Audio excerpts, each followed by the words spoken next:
సంవత్సరాల తరబడి government job కోసం వేచి చూస్తున్నారా? కేవలం 8 నెలల్లో మీ కల నెరవేర్చుకోండి. వెంటనే కింది నెంబర్స్ కి కాల్ చేయండి.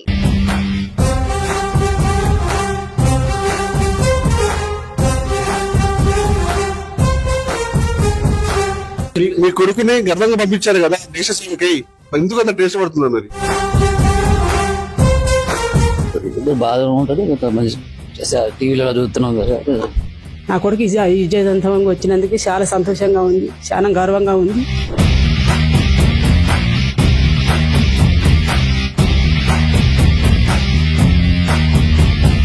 హాయ్, హలో, నమస్తే, welcome to Suman TV. Operation Sindoor ఈ పేరు వింటే ప్రతి ఒక్క భారతీయుడి ఒంట్లో నరనరాన కూడా ఒక పౌరుషమతం వెళ్ళి వస్తుంది. ప్రతి ఒక్కరు కూడా ఆపరేషన్ సింధూర్ అంటే విజయవంతమైంది. ఆపరేషన్ సంబంధించినటువంటి భారత్ పాక్ మధ్య యుద్ధం జరగడంతో మనది భారత్ పైచేయింది.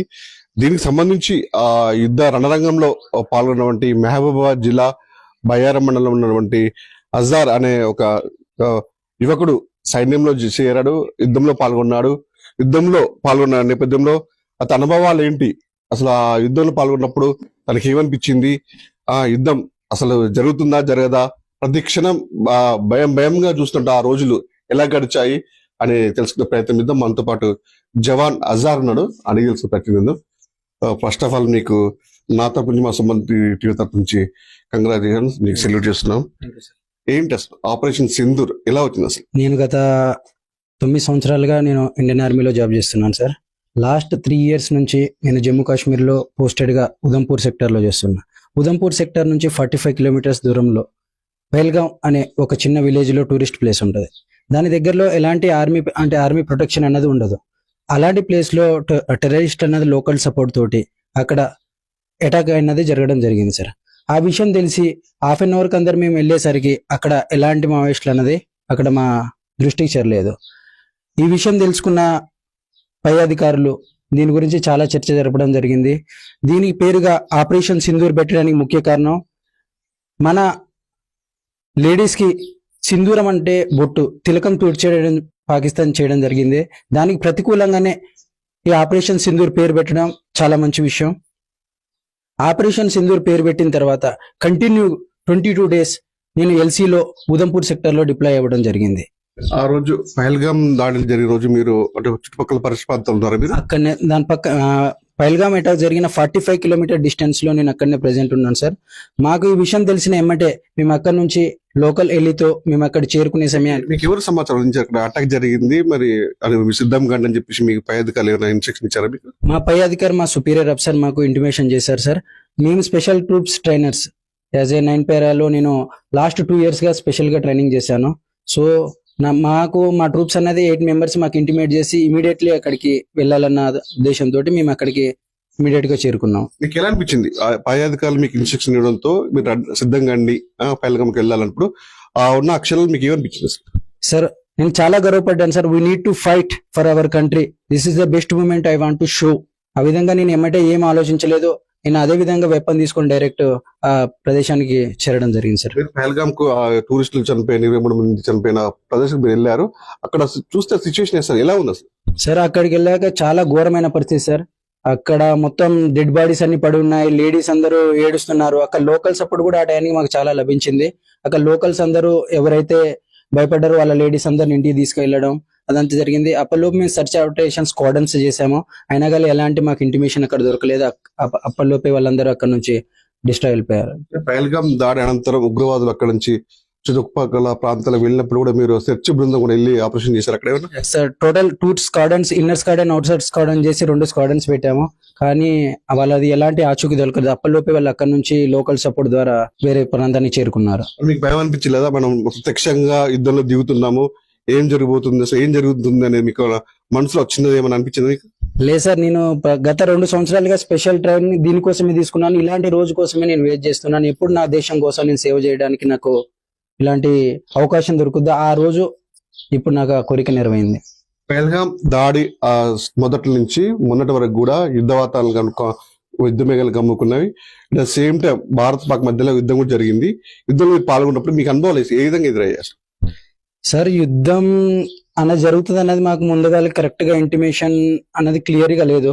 ఫస్ట్ ఆఫ్ ఆల్ మాకు అంటే సీనియర్ ఆఫీసర్స్ ద్వారా మాకు ఇక్కడ డిప్లాయ్ అవ్వాలి, ఈ విధంగా అటాక్ చేయాలన్న చిన్న ఇంటిమేషన్ దొరికాయి. సిచ్యువేషన్ ఎలా అయితే వాళ్ళ తరపు నుంచి డ్రోన్స్ అటాక్ ఇలా ఉద్రిక్త పెరగడం వల్ల మాకు రైట్ టు ఫైట్ అంటే we want to need to do something, attack చేయాల్సిందే తప్పదు అన్న సిచ్యువేషన్ నెలకొంది సార్.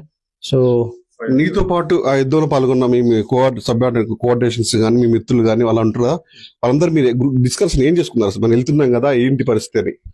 సార్ మా ట్రూప్స్ ఎవ్రీ ట్రూప్స్ 8 మెంబర్స్ ఉంటారు సార్. మా ట్రూప్స్ ఏంటంటే మేము వాళ్ళ బేస్ క్యాంప్స్ ఫస్ట్ ధ్వంసం చేసుకుని అక్కడ ఆ క్యాంప్ ని మన ఆధ్వర్యంలోకి తీసుకుంటే అక్కడ వాళ్ళ బేసెస్ ఏమి వాళ్ళకు అంటే ఫ్లై చేయడానికి ఏమో ఆపర్చునిటీ ఉండదు అనేది మా మెయిన్ ముద్ద ఏంటంటే వాళ్ళ బేస్ క్యాంప్స్ అనేది మేము ధ్వంసం చేయటం.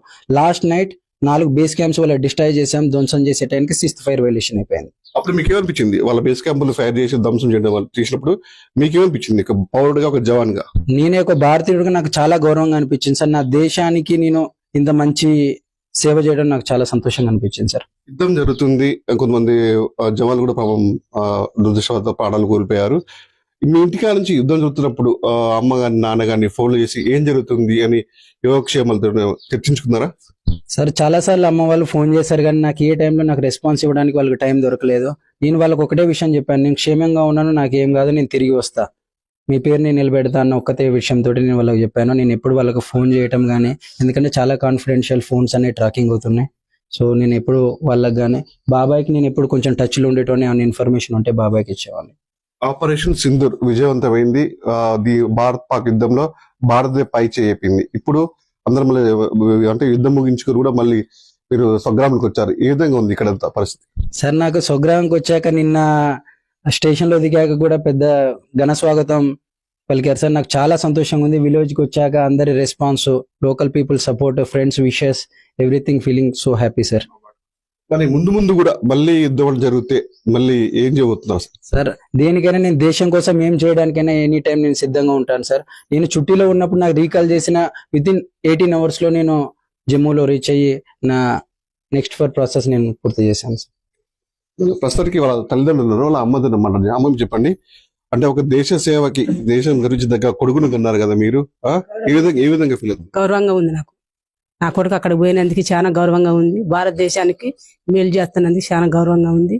నా కొడుకు దానికోసం కావాలని చిన్నప్పటి కాంచి పట్టుబట్టిపోయిండు.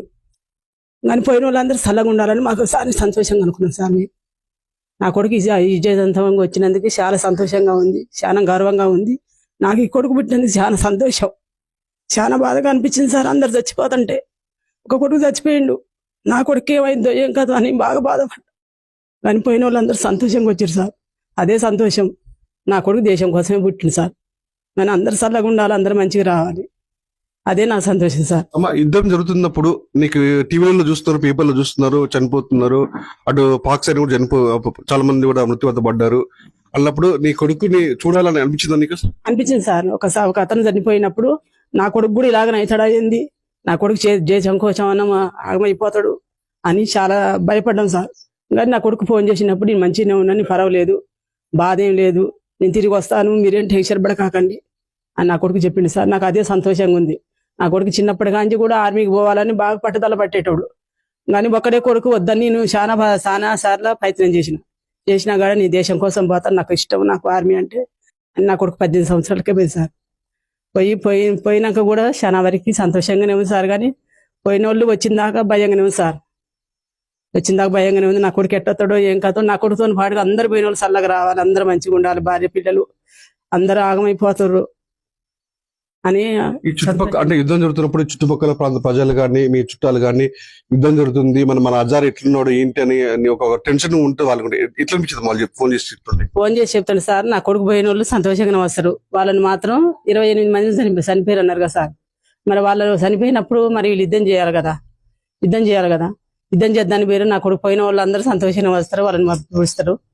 భారతదేశం కోసం పోయి నా కొడుకు ఎట్లా సంతోషంగా వచ్చినా నాకు సంతోషమే, భారతదేశం కోసం ఎట్టున్నా నాకు సంతోషమే. మళ్ళీ యుద్ధం వస్తుంది, మళ్ళీ పైనుంచి ఆదేశాలు వస్తాయి, మళ్ళీ ఏమంటే మీ కొడుకుని రెడీగా ఉన్నారా మీరు? కొడుకుని పంపిస్తాను సార్, పంపించాలని రెడీగానే ఉన్నాను. కొడుకు పోదన్నప్పుడు నాకు ధైర్యంగానే ఉంటుంది సార్. నా కొడుకు పోయినప్పుడు బాధ అనిపిస్తుంది, కానీ కొడుకు పోయేటప్పుడు ధైర్యంగానే ఉంటాను నేను. బాధ అని అనిపించదు నాకు, ఎందుకంటే నా కొడుకు పోయి క్షేమంగా పోయి లాభంగా వస్తాడు. సంతోషంగా పోయిన వాళ్ళు భగవంతుడు ఇచ్చిన రుణం ఉండాలి మనకి, అంతే అని నేను ఫీల్ అవుతాను. నేను మనతో మాట్లాడడానికి సైనికుడు వాళ్ళ తండ్రి ఉన్నాడు. మీరు చెప్పండి, దేశం గర్వించదుగా కొడుకుడు కన్నారు, యుద్ధంలో పైచేయి సాధించి నేడు సంగ్రామానికి వచ్చారు. అంటే వస్తారు అనుకున్నారా అక్కడ ఉన్నటువంటి సిచ్యువేషన్ చూస్తే మీరు? చేసి కంపల్సరీ అవుతారు. నా కొడుకు పోయినందుకు నాకు చాలా గౌరవంగా ఉన్నది. యుద్ధం చేసి వస్తాడు అనుకున్నా, నేను చేసి వస్తాడు అనుకున్నా. ఎట్లా అనిపించింది మీ కొడుకు అక్కడ లైవ్ లో ఉండి యుద్ధం చేస్తుండు? ఏ విధంగా అనిపించింది మీకు? ఏదైనా గౌరవం ఉంది, భయం కూడా కొంత ఉందిలే, కానీ అట్లా ఏం జరగదు అనుకుని పోయి కంపల్సరీ సాధించుకొని వస్తాడు. మీ మిస్సెస్ చెప్తుంది భయపడ్డారని చెప్తున్నారు, ఎంతకని భయపడ్డారు మరి? అట్లా భయపడుతుంటే వాళ్ళు మిస్డ్ కాల్స్ చెప్పండి, కంటిన్యూగా నాకు ఫోన్ చేశారు. నేను లిఫ్ట్ చేసే టైం లేదు నాకు, ఏం రెస్పాన్స్. నేను బాబాయ్ తోటే ఓన్లీ కనెక్ట్ లో. మీరు మీ కొడుకుకి 27 మిస్ కాల్ ఇచ్చారట ఫోన్ చేసి మాట్లాడదామని, ఎందుకు అట్లా మరి? ఏం జరుగుతుంది అన్నది అక్కడ, అది ఏం జరుగుతుంది పరిస్థితి. మీ కొడుకునే గర్వంగా పంపించారు కదా దేశ సేవకై, ఎందుకు అంత టెన్షన్ పడుతున్నారు మరి? టెన్షన్ ఉంటుంది, టెన్షన్ ఎందుకు బాధ ఉంటుంది. మంచి టీవీలో చూస్తున్నాం కదా, టీవీలో చూసినప్పుడు మీకు ఏమనిపించింది? ఒక్క చూసే పని అందరూ 100 మంది చేసి గెలుచుకుని వస్తారని నాకు నమ్మకం. యుద్ధం అయిపోయినాక నీ కొడుకు మళ్ళీ నీకు ఫోన్ చేశాడా? అయిపోయిన చేసిండు. ఏమనిపించింది అప్పుడు నీకు? నాకేం కాదబ్బా, మంచిగా ఉన్నా, నేను ఇద్దరు ఎట్లా చేసుకుని వస్తాం, మీరేం భయపడబాక మంచిగా ఉండండి అని అన్నాడు. చూసారుగా ఇక్కడ ఉన్నటువంటి వాళ్ళ పేరెంట్స్ కూడా కన్నీటితో మనం చెప్తుంది. ఎందుకంటే ఒకగానొక కొడుకు తన దేశ సేవకి పంపించాం, మాకు చాలా గర్వంగా ఉంది, మళ్ళీ యుద్ధం అంటూ వస్తే కూడా మళ్ళీ పంపించే సిద్ధంగా ఉన్నాం అని చెప్పేసి ఒక తల్లి కూడా కన్నీటితో ఒక కొడుకుకి ధైర్యం చెప్పే ప్రయత్నం కూడా చేస్తుంది. ఎందుకంటే ఉన్నది ఒక కొడుకు, ఆ కొడుకు మీద మేము ఆశలను పెట్టుకున్నాము, అయినా కూడా దేశం కోసం మా కొడుకు రణరంగంలో ఉన్నాడు కాబట్టి మేము చాలా గర్వించదగ్గ విషయం. తన కొడుకు కూడా సంగ్రామం నుంచి చేరుకున్న రోజుల్లో కూడా చుట్టుపక్కల వారు వచ్చి కూడా తను అభినందిస్తుంటే మాకు అంతకన్నా సంతోషం, మాకు ఇంకేం కావాలని చెప్పేసి కూడా తల్లిదండ్రులు సైనికుడు అజర్ అయితే చెప్తున్న పరిస్థితి. మనోడు వేండు యుద్ధం జరుగుతుంది, ఏమనిపించింది తల్లి? ఏమనిపించలేదండి, వాళ్ళని అందరూ కాపాడాలి, మంచిగా రావాలని కోరుకున్నాం. అంటే చాలా మంది యుద్ధంలో కొంతమంది వార్తలలో చూస్తాం కదా, టీవీలలో గట్టగా వస్తుంది కదా, మంచిగా జరగాలి, ఇట్లా జరగొద్దని దండం పెట్టుకుంటాం, రోజు కోరుకుంటాం. అంటే ఎట్లా అనిపిస్తుంది మీ కొడుకు? అంటే మనవాడు గర్వంగా అక్కడ పాల్గొన్నాడు, మంచిగా సాధించాలి, మంచిగా రావాలని ఎదురు చూస్తున్నాం. క్షణం ఒక భయం అనిపించింది, ఏం జరుగుతుంది వార్తలలో చూస్తుంటే ఘోరంగా ఉంది, టీవీ వార్తలు చూస్తాం. సంతోషం అనిపించింది. మళ్ళీ పోతా అంటే మరి పంపిస్తారా?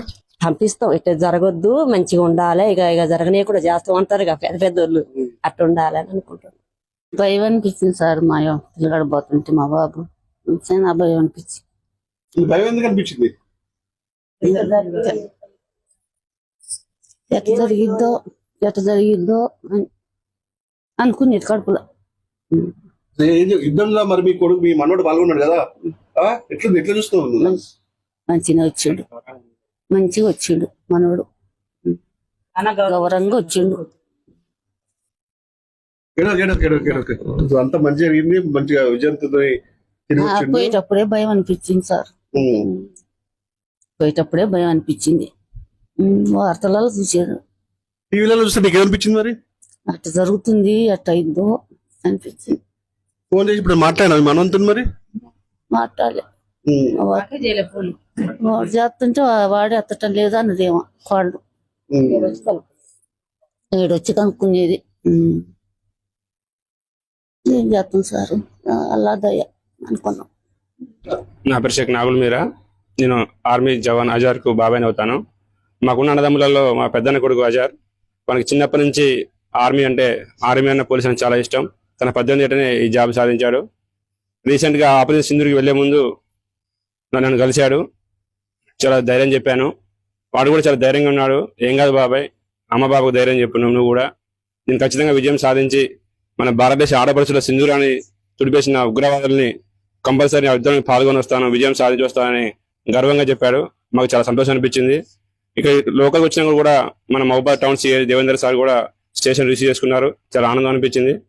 బయ్యారం కూడా మా ముస్తాఫర్ వాసులు బయ్యారం ప్రముఖులు కూడా చాలా మంది విషయాలు తెలియజేశారు. అలా చెప్తున్నప్పుడు మాకు కూడా ఒక అన్న కొడుకు మాకు కూడా చాలా గర్వంగా అనిపించింది. ఆ మూమెంట్ ఎప్పటికీ మర్చిపోలేము. ఇప్పుడు కూడా మళ్ళీ పిలుపు వచ్చినా కూడా వెంటనే వెళ్ళడానికి మా అన్న కొడుకు సిద్ధంగా ఉన్నాడు. జై జవాన్, జై ఆర్మీ, జై జవాన్.